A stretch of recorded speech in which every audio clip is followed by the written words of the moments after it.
Gaza पट्टी के अंदर अभी तबाही और जुल्म सितम को रुके हुए चंद दिन ही गुजरे हैं, बल्कि वो सही से रुक भी नहीं सका है कि अब सोशल मीडिया पर हर तरफ सूडान दिखाई दे रहा है। और उसकी वजह भी यही है कि क्योंकि सूडान से लगातार जिस तरह की फोटोज, जिस तरह की वीडियोस आ रही हैं, वो यकीनी तौर पर दिल दहला देने वाली है। लोग अपने अपने सोशल मीडिया अकाउंट पर सूडान जेनोसाइड पोस्ट कर रहे हैं। और हैरानी की बात तो ये है कि जिस तरह से अभी कुछ दिन पहले तक गाजा की वजह से इजराइल के बाइकआउट की मुहिम चलाई जाती थी, बिल्कुल वैसे ही सूडान को लेकर भी एक बाइकआउट की मुहिम दिखाई दे रही है। मगर फर्क ये है कि इस बार बाइकआउट इजराइल का नहीं बल्कि खुद एक मुस्लिम देश का हो रहा है, एक बहुत ही अमीर और असरदार देश कि जिसको हम और आप लोग यूनाइटेड अरब एमिरेट्स के नाम से जानते हैं। अब जहाँ एक तरफ तो ये सब कुछ चल रहा है, तो वहीं दूसरी तरफ अभी भी ज्यादातर लोग इस पूरे मामले पर कंफ्यूज नजर आ रहे हैं। और वो ये सब कुछ देखकर बस ये जानना चाहते हैं कि आखिर सूडान में चल क्या रहा है। सूडान के अंदर ये हजारों नहीं बल्कि लाखों की तादाद में मरने वाले लोग कौन हैं? और उससे भी बड़ा सवाल तो ये है कि इनको बड़ी ही बेदर्दी के साथ कत्ल करने वाले लोग कौन हैं?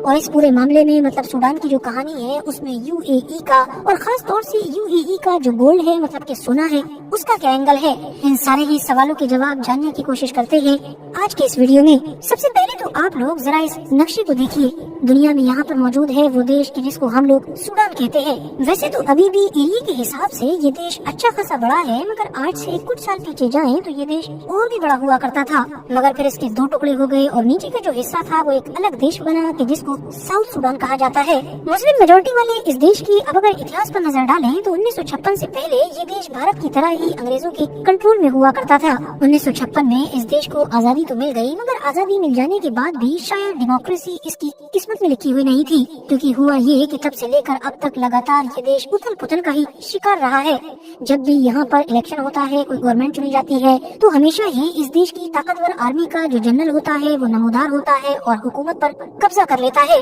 ये कहानी हमारी तरह शायद आपको भी बिल्कुल सुनी सुनी सी लगती होगी, क्योंकि यही तो हमारे पड़ोसी देश पाकिस्तान में भी होता आया है। मिसाल के तौर पर इन साहब से मिलिए, इनका नाम है उमर बशीर और इनका काम है सूडान के ऊपर सबसे लंबे वक्त तक राज करना। किसी दौर में ये खुद भी आर्मी के एक जनरल हुआ करते थे। 1989 में इन्होंने आर्मी के जरिए से वहाँ की हुकूमत का तख्ता पलट करके हुकूमत पर कब्जा किया और तब से लेकर लगातार अगले 30 साल तक मतलब 2019 तक अलग अलग तरीकों का इस्तेमाल करके अलग अलग पदों पर बैठकर सूडान के ऊपर राज किया। मगर जाहिर है ये जनाब मतलब कि उमर अल बशीर जो खुद किसी दौर में आर्मी की ताकत के बलबूते पर हुकूमत में आए थे, इनको भी अब यही डर सताता रहता था कि कहीं इनकी हुकूमत का भी तख्ता पलट न हो जाए। कहीं ऐसा न हो कि किसी दिन इस देश की आर्मी या देश के अंदर मौजूद कोई दूसरी बड़ी ताकत इनके खिलाफ बगावत करे और इनको गद्दी से उतार दे। बस इसी डर की वजह से उमर अल बशीर ने किसी दौर में अपने वफादार लोगों की एक पर्सनल आर्मी बना ली, जिस पर्सनल आर्मी का काम सिर्फ और सिर्फ इतना था कि वो उमर अल बशीर की हुकूमत की हिफाजत करे। अब होता ये था कि जब भी सूडान देश के किसी भी इलाके में ये महसूस हुआ करता था कि यहाँ से उमर अल बशीर के खिलाफ बगावत हो सकती है या फला इलाके में उमर अल बशीर के खिलाफ कोई आवाज उठने लगी है, तो वहाँ जाकर उमर अल बशीर की बनाई हुई जो पर्सनल आर्मी थी वो उस बगावत को या उस उठने वाली आवाज को सख्ती के साथ कुचल दिया करती थी। अब जैसे जैसे वक्त गुजरता गया वैसे वैसे उमर अल बशीर की ये आर्मी भी ताकतवर होती गई। कुछ सालों के अंदर ही उमर अल बशीर ने अपने वफादारों की इस फौज के जरिए से सूडान के अंदर हजारों नहीं बल्कि लाखों लोगों को कत्ल करवा डाला। वो इसलिए क्योंकि अब बड़े विरोध तो छोड़िए बल्कि कोई छोटे लेवल का भी विरोध हो जाता, मतलब कहीं पर कोई प्रोटेस्ट हो जाता, जैसा कि दुनिया के किसी भी देश में हुकूमत के खिलाफ होता रहता है, तो उस प्रोटेस्ट पर भी इसी ताकतवर आर्मी को छोड़ दिया जाता था। वो इन लोगों से सख्ती के साथ निपटती और अगर बात नहीं बनती तो बड़ी ही आसानी के साथ इन सबको कत्ल भी कर देती थी। शुरू के सालों में तो उमर अल बशीर की ये जो आर्मी थी ये काफी बिखरी हुई थी, लेकिन फिर 2013 आते आते इस पूरी आर्मी को एक जगह पर इकट्ठा किया गया और इसको ऑर्गेनाइज करके एक नाम दिया गया RSF, जिसका पूरा मतलब था रैपिड सपोर्ट फोर्स। कुछ वक्त और गुजरा और जब ये आर्मी और भी ज्यादा ताकतवर हो गई तो फिर तो ऑफिशियली इसको सूडान की एक पैरामिलिट्री फोर्स घोषित कर दिया गया। अब सूडान देश के अंदर दो फौजें थी, मतलब एक तो मेन आर्मी थी जो किसी भी देश के अंदर होती ही है और दूसरी ये ताकतवर पैरामिलिट्री फोर्स थी। और उसके बाद साल आता है 2019 का, जिस साल वो हुआ कि जिसका डर उमर अल बशीर को हमेशा सताता था, मतलब उमर अल बशीर का तख्ता पलट हो गया। किस्मत का सितम देखिए कि जिस तरह से किसी दौर में उमर अल बशीर ने खुद आर्मी का सहारा लेकर तख्ता पलट करके हुकूमत हासिल की थी, बिल्कुल वैसे ही 2019 में उमर अल बशीर से हुकूमत छीन भी ली गई। और सबसे ज्यादा हैरानी तो आपको ये जानकर होगी कि जिन लोगों ने उमर अल बशीर का तख्ता पलट किया उनमें सूडान के आम लोग और सूडान की मेन आर्मी के अलावा वो RSF मतलब कि रैपिड सपोर्ट फोर्स भी शामिल थी कि जिसको किसी दौर में इसी काम को रोकने के लिए बनाया गया था। सूडान के आम लोगों को लगभग 30 साल तक परेशान करने वाला एक डिक्टेटर तो अब जा चुका था, मगर उसके बावजूद भी सूडान के लोगों को डेमोक्रेसी और शांति मिल नहीं सकी, क्योंकि 2021 में ही एक बार फिर से सूडान का कंट्रोल एक आर्मी के बंदे ने ही संभाल लिया था जिसका नाम था अब्दुल फताह अल बुरहान। ये दरअसल जो सूडान की मेन आर्मी थी उसका जनरल था और साल 2023 के शुरुआती महीनों तक पूरा का पूरा सूडान इसी इंसान के कंट्रोल में हुआ करता था। मगर तभी सूडान के अंदर एक बड़ा बदलाव आया, क्योंकि इस पूरे मामले में एक नए इंसान की एंट्री हुई जिसका नाम था मोहम्मद हमदान दगालो। ये उसी RSF का कमांडर था, या आप कह सकते हैं कि मेन लीडर था कि जिसको किसी दौर में उमर अल बशीर के द्वारा बनाया गया था और जो अब हद से ज्यादा ताकतवर भी हो चुकी थी। अब वैसे तो जैसा कि हमने आपको पहले ही बताया कि 2019 में उमर अल बशीर का तख्ता पलट करने में ये दोनों ही कमांडर्स एक साथ में थे। इन दोनों की फौजों ने ही इस तख्ता पलट में हिस्सा लिया था और शुरुआत में सूडान पर राज भी मिल बांट कर ही किया था, क्योंकि जहां एक तरफ अब्दुल फताह अल बुरहान मेन गद्दी पर बैठा था तो अब्दुल फताह अल बुरहान ने मोहम्मद हमदान दगालो को अपना डिप्टी बनाया था। मगर 2023 की शुरुआत आते आते इन दोनों में झगड़ा शुरू हो गया था और पूरी हुकूमत को ही अपने कंट्रोल में लेने की कोशिशें शुरू हो गई थी। इन दोनों की इसी लालच की वजह से अब सूडान के अंदर माहौल इतना ज्यादा खराब हुआ कि सिविल वॉर का आगाज हो गया। हुकूमत हासिल करने का इन दोनों कमांडर्स का ये जो लालच था, इसी लालच ने पूरे के पूरे सूडान देश को एक खतरनाक सिविल वॉर में झोंक दिया। एक ऐसी सिविल वॉर के जो 2023 के मार्च अप्रैल के महीने में शुरू हुई थी और अब जब ये वीडियो रिकॉर्ड की जा रही है तब भी लगातार जारी है। दो कमांडर्स की वजह से शुरू होने वाली ये जंग की जो पिछले लगभग 2.5 साल से लगातार जारी है, ये ऑलरेडी 1.5 लाख से भी ज्यादा लोगों की जान ले चुकी है। सूडान के बहुत सारे इलाकों में भुखमरी के हालात पैदा हो चुके हैं, मतलब वहाँ तो खाने पीने को कुछ है नहीं। बाहर की दुनिया भी जो मदद भेजना चाहती है या भेज रही है वो जंग की हालात की वजह से पहुँच नहीं पा रही है। मल्टीपल रिपोर्ट्स की माने तो इस जंग की वजह से हालात ऐसे पैदा हो चुके हैं कि छोटे बच्चों को भी अपनी खुराक नहीं मिल पा रही है और इसी खुराक न मिल पाने की वजह से अब तक 5 या 5.25 लाख के करीब बच्चों की जान जा चुकी है। जंग से पैदा होने वाले हालात की वजह से जिन लोगों को अपना घर बार छोड़ना पड़ा उनका नंबर भी 10 लाख के पार पहुंच चुका है। 2 साल से ज्यादा की जंग के बाद अब अगर आप लोग सूडान देश के नक्शे पर नजर डालेंगे तो सूडान का जो ज्यादातर नॉर्थ और ईस्ट का इलाका है या फिर सेंटर का भी इलाका है वो सूडान की मेन आर्मी के कंट्रोल में है, जिसमें जाहिर है सूडान की राजधानी खार्तूम भी शामिल है। जबकि सूडान का जो ज्यादातर वेस्ट और साउथ का इलाका है वो रैपिड सपोर्ट फोर्स के कंट्रोल में है। खास तौर से वो पूरा इलाका कि जिसको डारफोर कहा जाता है वो भी रैपिड सपोर्ट फोर्स के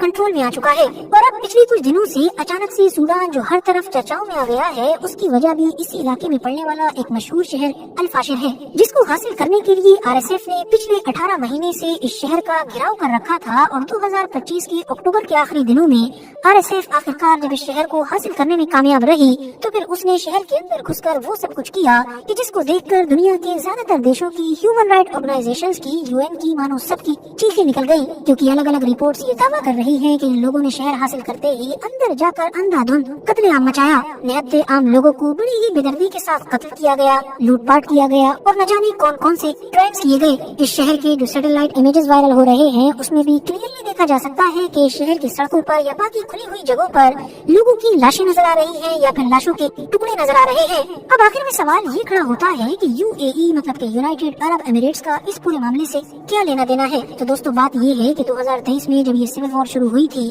तो कुछ महीनों के बाद ही सूडान की मेन आर्मी के कमांडर मतलब कि अब्दुल फताह अल बुरहान की तरफ से UAE के ऊपर ये इल्जाम लगाया गया था कि ये जो RSF पूरी जंग लड़ रही है इसकी फंडिंग सिर्फ और सिर्फ UAE कर रहा है। न सिर्फ इल्जाम लगाया था बल्कि UAE के मेन लीडर को स्ट्रीट माफिया कह दिया था। अब UAE जैसे देश के मेन लीडर को ही स्ट्रीट माफिया कह देना कोई आम बात नहीं है। इसके बाद सूडान के अंदर UAE के जितने भी डिप्लोमेट्स मौजूद थे उनको भी फौरन देश से निकाल दिया गया था। अब वैसे तो उस वक्त UAE ने इन तमाम इल्जामों को पूरी तरीके से झूठा करार दिया था और इनको खारिज कर दिया था, लेकिन जैसे जैसे वक्त गुजरता गया वैसे वैसे मीडिया की तरफ से जिस तरह की रिपोर्ट्स आई है उनमें से ज्यादातर रिपोर्ट्स में इन सारे इल्जामों को न सिर्फ सच्चा करार दिया गया है बल्कि ये भी बताया गया है कि UAE RSF को क्यों फंड कर रहा है और वो क्यों चाहता है कि सूडान के अंदर ये सिविल वॉर चलती रहे। और वो वजह बताई गई है वो कुछ और नहीं बल्कि हमारी दुनिया की सबसे कीमती चीजों में से एक मतलब कि गोल्ड है। आप में से जो लोग भी नहीं जानते हैं तो उनको बताते चले कि सूडान की आम आवाम भले ही अपने लीडर्स की वजह से आज तक गरीब हो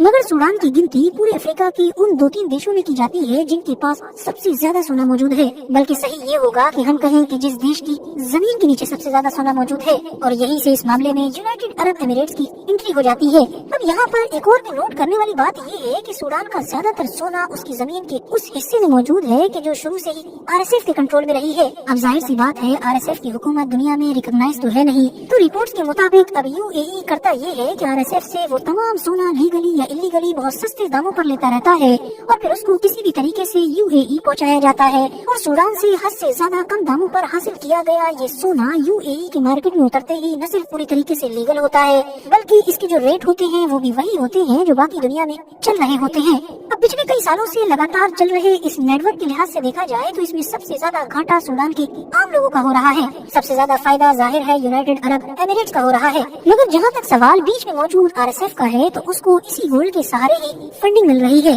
दरअसल UAE जितना भी पैसा देता है उसके जरिए से ही RSF के लिए हथियारों का इंतजाम होता है, उसके जरिए से ही RSF के जितने फाइटर्स हैं उनकी तनख्वाहों या बाकी चीजों का इंतजाम किया जाता है और इस तरह से ही पिछले 2-2.5 साल से लगातार इस जंग को जारी रखा गया है। अब अगर UAE की पर्सपेक्टिव से देखा जाए तो वो तो आज भी इन सारे इल्जामों को पूरी तरीके से खारिज करता है, बल्कि उसने तो अल फाशिर नाम के उस शहर में जो कुछ हुआ है उसको भी कंडेम किया है। मगर जैसा कि हमने आपको पहले ही बताया कि अगर तमाम मीडिया रिपोर्ट्स को सामने रखा जाए तो उसमें से ज्यादातर तो कुछ और ही इशारा कर रही है। बाकी इस पूरे मामले पर आप लोगों की क्या राय है कमेंट्स बॉक्स में जरूर बताएं। वीडियो अगर इन्फॉर्मेटिव लगी हो तो लाइक कर सकते हैं, दोस्तों के साथ शेयर कर सकते हैं और ऐसे ही नॉलेजेबल और हिस्टोरिकल वीडियोस हमेशा देखने के लिए हमारे इस चैनल को सब्सक्राइब करने के साथ साथ बेल आइकन को